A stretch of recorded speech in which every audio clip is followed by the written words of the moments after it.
थंडीमध्ये गरमागरम सूप पिण्याची मजा काही वेगळीच असते। आज आपल्या किचनमध्ये अशाच एका क्रीमी आणि पौष्टिक सूपची रेसिपी पाहणार आहोत। तर चला ब्रोकोली सूप बनवूया।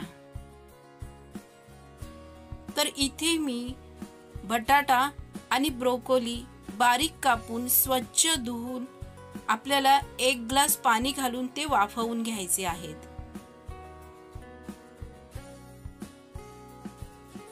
इथे तुम्ही पाहू शकता आपले बटाटे 80% शिजलेला आहे। आता ह्यामध्ये थोडंसं किसलेलं आलं घालूया आणि पुन्हा एकदा 5-1 मिनिटं त्याला एक उकळी घेऊया। 5 मिनिटं शिजवल्यानंतर आता आपण ते मिश्रण थंड करायला ठेवून देऊया। ब्रोकोली आणि बटाटा थंड झाल्यानंतर आता आपण ते मिक्सरला बारीक पेस्ट करून घ्यायची आहे। इथे तुम्ही पाहू शकता मी ह्याची एकदम बारीक पेस्ट करून घेतली आहे। आता हे मिश्रण एका कढईमध्ये काढून घेऊया। त्यामध्ये स्वादानुसार मीठ आणि थोडीशी काळी मिरी पावडर घालून सगळं मिश्रण एकजीव करून घेऊया।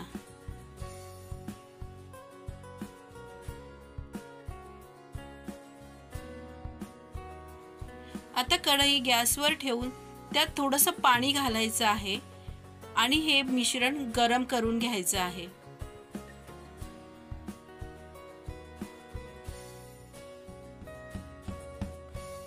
पाच ते 10 मिनिटं सूप गरम केल्यानंतर आता त्यामध्ये आपण खोबऱ्याचं दूध घालून घेऊया आणि पुन्हा एकदा सर्व मिश्रण एकजीव करून घेऊया।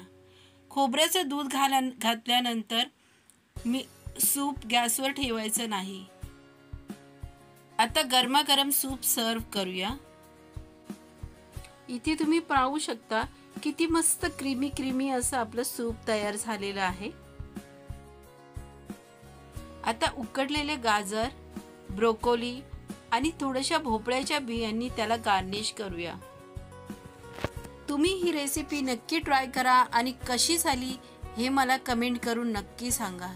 तुम्हाला जर माझी रेसिपी आवडली असेल तर लाईक करा, शेअर करा आणि अशाच नवनवीन रेसिपींसाठी कविताची पाकशाळा चॅनलला सबस्क्राइब करा।